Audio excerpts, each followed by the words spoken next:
Well, hello. What a pleasure it is to join you for this set of reflections, thinking around what we've learned in the last number of months as the SARS-CoV-2 virus has made its way into society and changed our lives irrevocably.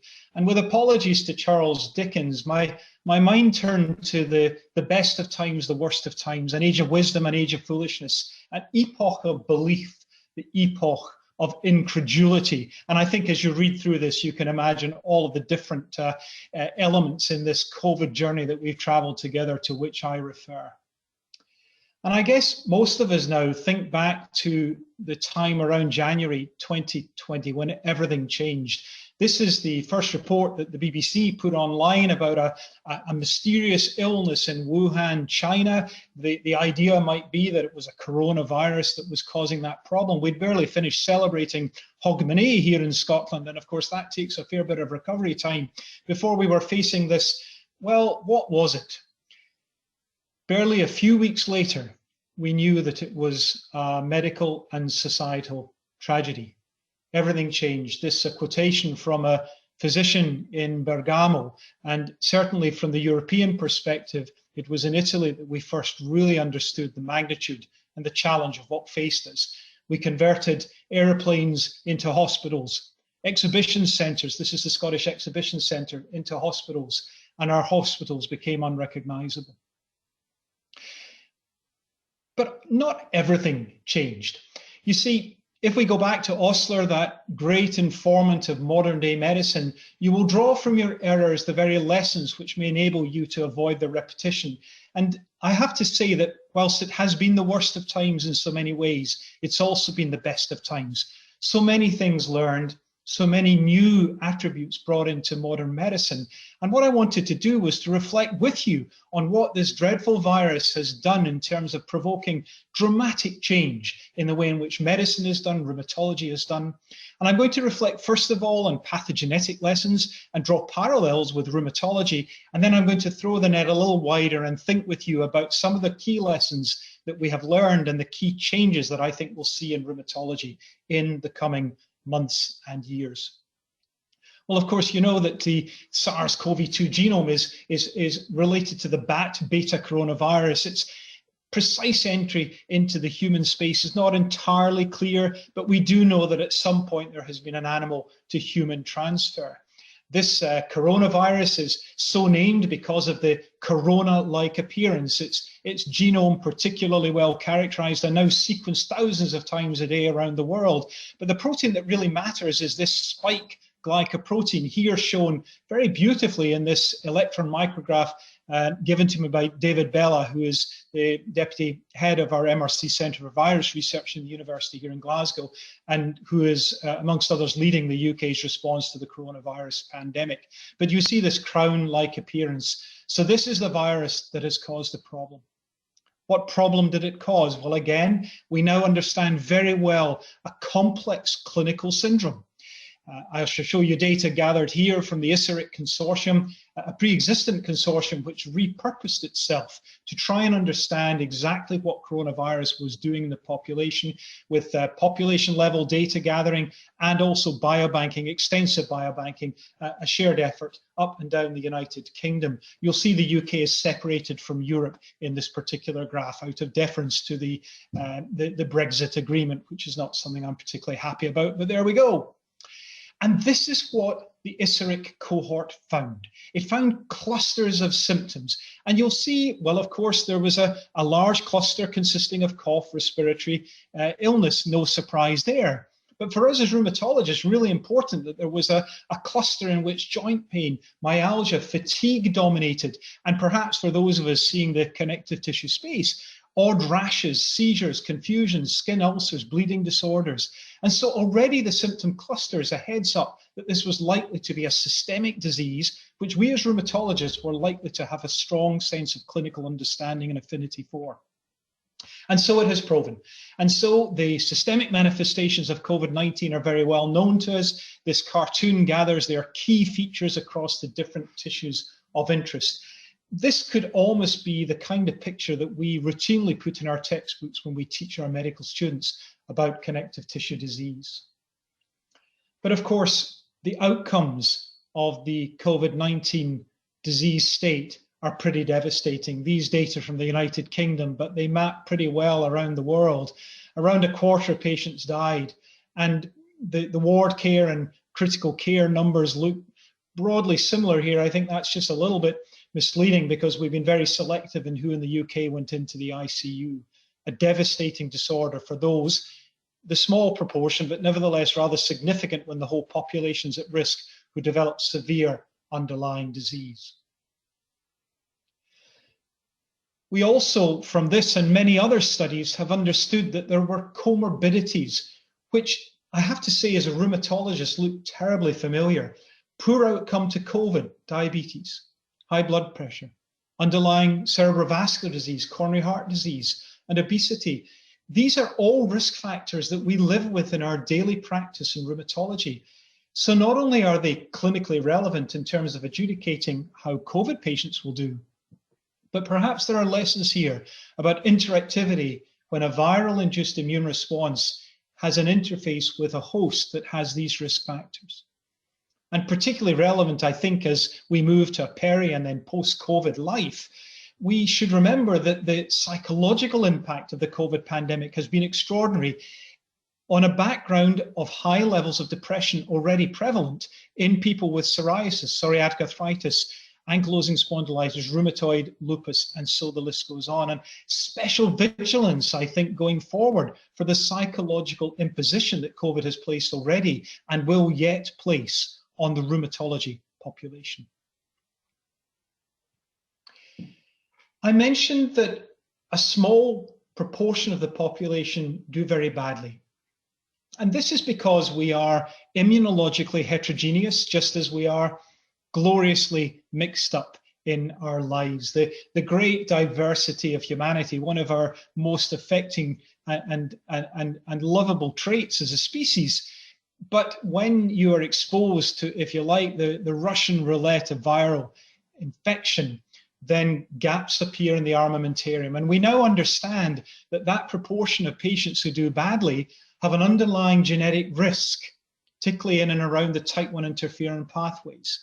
They have comorbidities, as I've already alluded. They're older, and they have probably, therefore, virus-dependent factors that can interact with that host domain. And you can see, therefore, on the right-hand side of this slide, that a very aggressive immunologic response in that smaller group of patients leads to very poor outcomes indeed, and changes the dynamic, moving from infection to inflammatory disease.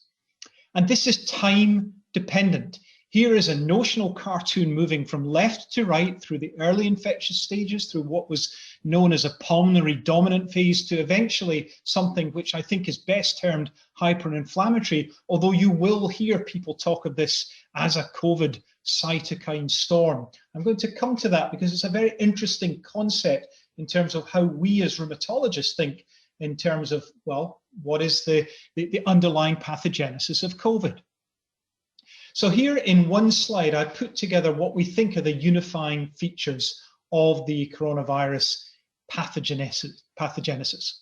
There is undoubtedly a genetic and epigenetic imprint, which is immunologic, coagulation, endothelial and fibrotic propensity. This will change the way in which immune system activation occurs and tissue repair follows. There's clearly an environmental impact, smoking, potentially neutral, diet, definitely not. And other host factors, particularly hypertension, obesity, cardiometabolic syndrome, and especially age, associated with immune senescence, that is gaps in our repertoire to respond, but also inflammaging, an underlying propensity to just a little bit more inflammation for any given trigger. And so any one or several of these coming together, the butterfly's wing, triggering eventually in the context of COVID disease, the chaotic tragedy that is hyperimmune disease. And I must say, I've never really liked the concept of a cytokine storm in its own right. I've always preferred immunological chaos or chaotic cellular dysregulation. Let me give you one example of the many studies now published. This is a paper from Yale published in Nature just a few months ago, in which a small number of people, patients and healthcare workers, were compared for the way in which their peripheral blood looked when people were either healthy or developing coronavirus infection. And some patients did very badly and some did well.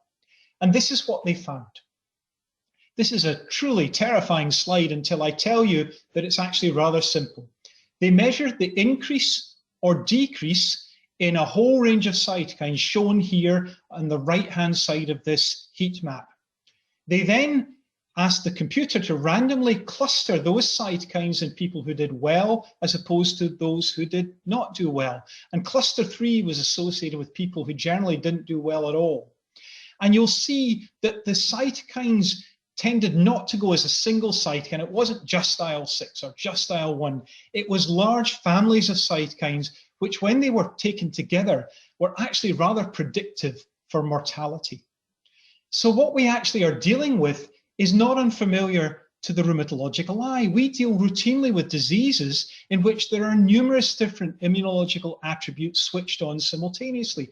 Many cytokines, many cells, and a tissue response. Does that sound familiar? With an underlying genetic antecedent and comorbidities like obesity, cardiomyopathy. I don't need to go any further. Of course, we're looking at a syndrome that is highly reminiscent of the challenges that we face in routine practice in managing complex polygenic immune diseases of the rheumatic system. And we know that those can be amenable to selective immunological intervention. We've learned that giving biologics to block IL-6 receptor, TNF, is highly efficacious in people with rheumatoid arthritis. We know that blocking IL-17, P19, efficacious in people with psoriasis and now psoriatic arthritis. We know that targeting T cells and B cells, and more recently targeting intracellular signaling pathways, is highly efficacious. It teaches us that the immune system, although rather redundant in some respects, does have checkpoints at which intervention can be possible.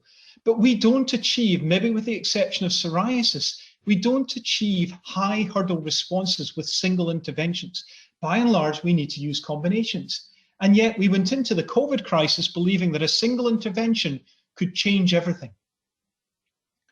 We should probably therefore have expected that the response that would be most likely to benefit people who were suffering the hyper-response of this immunological chaotic response to coronavirus infection were going to respond to steroids, and so it proved.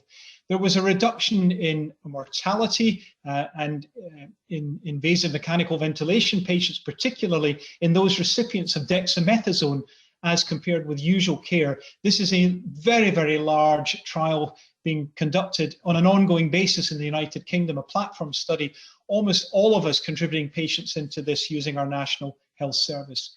But this was a very powerful way to generate control data to show benefit or not, as the case may be, of an intervention.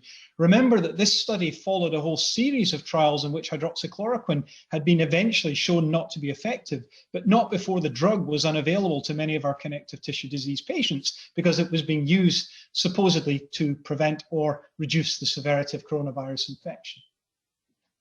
Because of the cytokine storm idea, unsurprisingly, tocilizumab was used widely, and there's been a really controversial story around tocilizumab's value. This is an earlier study coming from Sofia Ramiro and colleagues. These are actually rheumatologists who looked at two groups of patients in the Dutch healthcare system who received either methylprednisolone and then tocilizumab or standard of care, and they were able to show quite significant benefits for those patients who received methylpred and tocilizumab.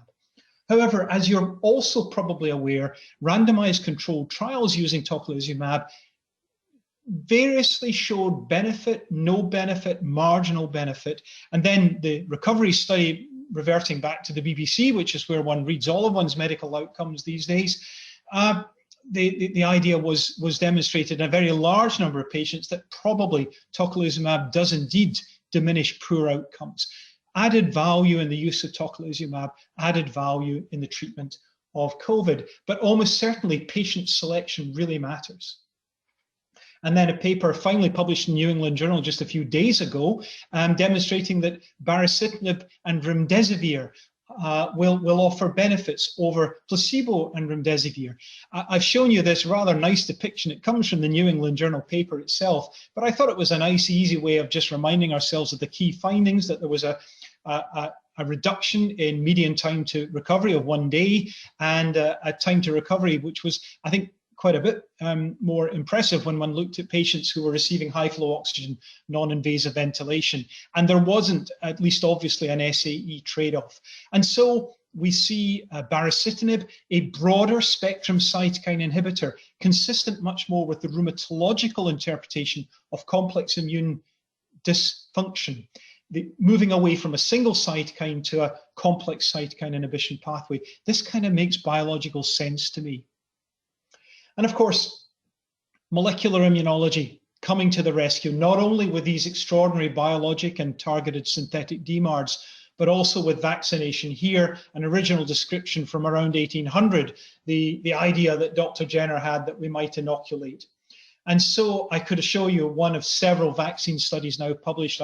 I've chosen to show an RNA vaccine because it's such a new technology, so extraordinary to go from pretty much a standing start to only a few months later, a quite clear demonstration that this vaccine reduces the likelihood of COVID infection quite clearly. And we now know from subsequent follow-up studies, even studies here in Scotland, that those patients once vaccinated are less likely to require hospitalization and happily seem less likely to progress to severe disease, even if they do contract coronavirus infection. Moving beyond biology, though, we've learned so much more, haven't we? And I thought it might be useful just to reflect for a few minutes on the lessons beyond the immunobabble, which those of you who know me is one of my favorite things to chat about. But when I think about it, rheumatology has probably changed forever. We're moving to a new reality, and I'm going to just think out loud around congresses, education, trials, and even the fundamental relationship between healthcare services and the economy. But the first and most obvious change we've all come to terms with is probably the beginning of the end of the traditional consultation. What a patronizing photograph this is, but it's going to change very, very quickly as we move to virtual, either telephone or virtual internet-based interactions with our patients.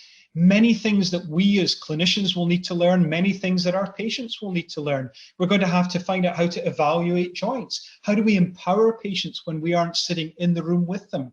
How do we ensure that they have the tools and information necessary to allow that shared decision-making, which is so fundamental to the delivery of good rheumatology practice? How can we make a patient-centered approach work when we interact with them from a distance? How do we ensure the essential humanity that marks the physician and health professional's relationship with their patient to ensure that we do not in any way endanger that fundamental humanity? I'm actually pretty concerned about that, and we certainly will be moving, I think, to a hybrid blended model. And some things that you might want to think about in this peri-post-COVID world for your patients. I think you're going to have to work really hard on individualizing decisions. People are traumatized. People are still scared. We need to think really carefully about the comorbidities that I've mentioned already. And we better make sure we have a good vaccine history, hadn't we? Because, you know, we've seen almost no influenza this winter in the UK. But maybe next year will be different. Maybe without the social distancing measures, which we hope society will move to, maybe vaccine history will become really crucial. Maybe educating patients in terms of hygiene and infection control becomes part of our normal care, maybe part of our normal duty of care. We're going to have to think about the wider circumstances our patients face. We're about to enter a very significant economic depression. We're going to have to really think hard about the treatments our patients are receiving, the worries that they may have. Will my vaccine work, doctor? Well, we're doing a trial right now in the UK, the Octave study, to answer just that. We're looking at responses to vaccine in 5,000 people with cancer and immune-mediated diseases, just to answer precisely that question. So we're going to need data to navigate these next few months and years together. We're going to need a medical evidence base to help us navigate that journey, aren't we? And this is one of the areas for me of enormous concern, actually. Medical publishing has changed beyond all recognition. I just uploaded this from PubMed a couple of days ago, 106,000 papers published just in the last 12 months alone. How on earth do editors, reviewers and authors produce more than 100,000 papers and maintain the quality of peer review, the quality of editorial practice. It's a real challenge. And I think we will have to refresh our memories of how the medical literature works and be very careful to ensure that we don't lose quality. Will our approach to publication and peer review change? I rather suspect it's changed already, and I don't think it's going back anytime soon. We have to remember, though, that quality and governance and peer review are absolutely fundamental to safe clinical practice, because that's the evidence base we use to deliver safe clinical practice. And we're going to have to trade off the speed of review, the urge to publish first, that falls both on authors, but also, I have to say, on editors. And we've seen that very clearly in the literature in the last few months. Let us balance speed with accuracy. Let us remind ourselves that the purpose of publication is to inform good clinical practice in our field. And that, I think, is something that we will have to reflect very deeply on in the coming months. Of course, we need that evidence to inform practice. And without an evidence base, I think ACR and EULAR and other learned societies deserve enormous credit for stepping forward, and even in an evidence vacuum, at least making recommendations, at least offering guidelines as to how and why practitioners should and can make decisions. Because it wasn't as if rheumatology went away. We had to make decisions in a really challenging background. And so you, I'm sure, like me, are using the ACR and EULAR websites regularly for that update to inform our practice and to ensure that the decisions we make are commensurate with those that our colleagues and peers would make, optimizing the safety for our patients. And that evidence is also going to be informed, I believe, by a very dramatic change in the way in which clinical trials in rheumatology will be performed. We're moving now much more to virtual and social media recruitment. We're moving to governance by post, electronic consent.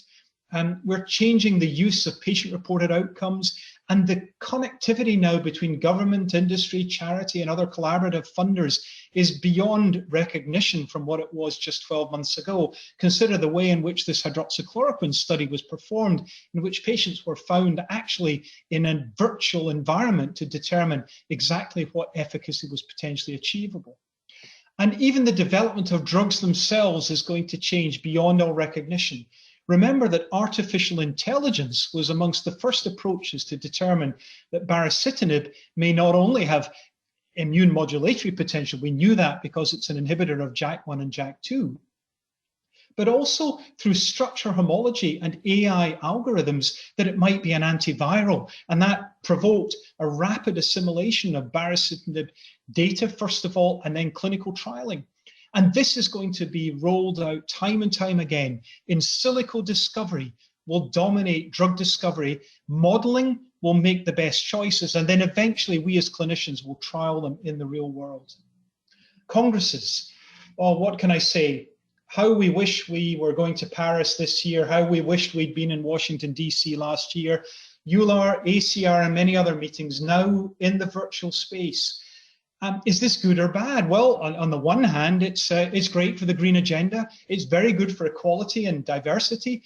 In EULAR, we had many thousand more delegates attending for far less outlay on their part. And so in many respects, the quality was maintained, the green agenda was supported, and inclusiveness became part of our activity. But we lost networking. We lost some of that essential intangible piece of being together, thinking together, being excited together, which of course underpins so much of clinical science, talking to each other, listening, bouncing ideas off each other. And that, I think, also is going to have to be thought about. People are thinking that the world is shrinking with virtual interaction. Well, it is, but so too is that human interactome shrinking. And we need that to really make creativity possible. And I think to preserve creativity, we will have to meet. Of course, it's impossible to think of the virtual Congress without thinking about how the whole space of medical education is going to evolve. We're going to move far more to virtual learning. Will we lose international exchange? Will we lose that cultural knowledge acquisition, the exchange of information? Will we do away with hierarchies? Will we still teach in a way that is relevant within our society? Will we learn from other societal solutions? These are not rhetorical questions. We're going to have to find the answer.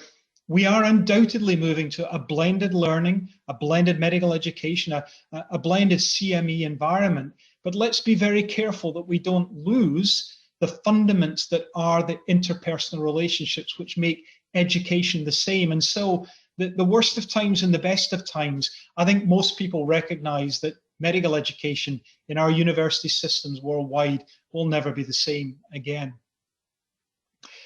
And maybe just a little subtler. This is an article that really appealed to me.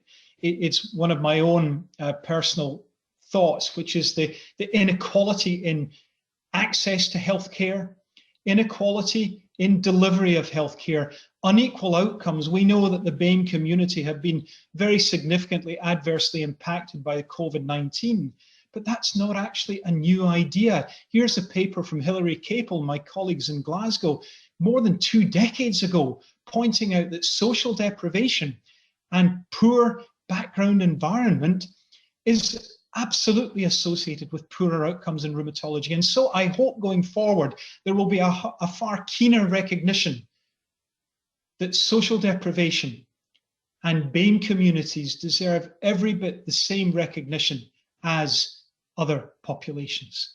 Surely a tremendous message for us to get across post-COVID.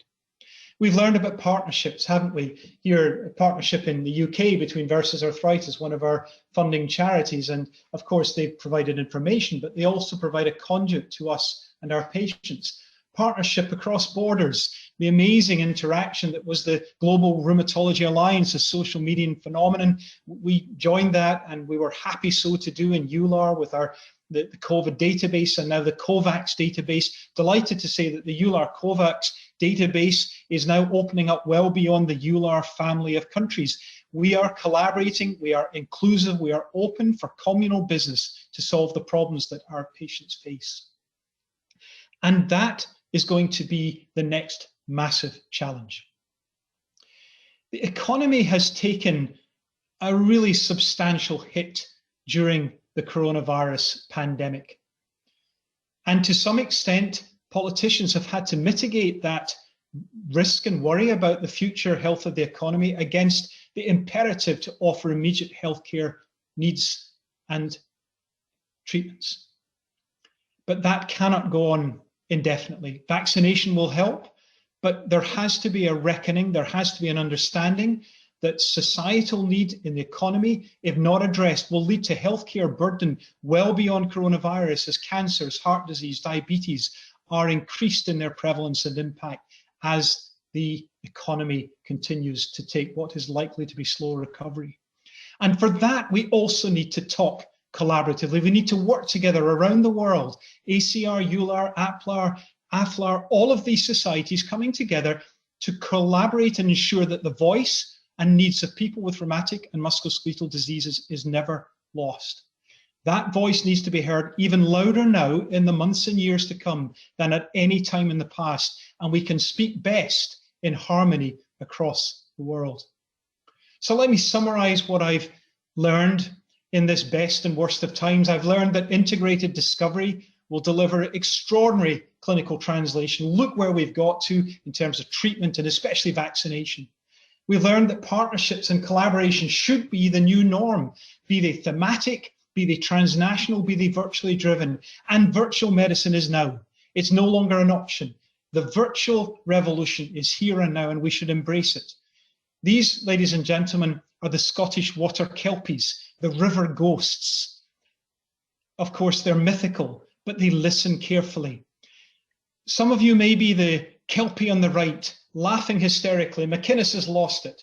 Some of you may be the kelpie on the left, listening attentively and considering perhaps many of the best lessons of the last year will sustain us in the decade to come. Thank you very much indeed for your attention.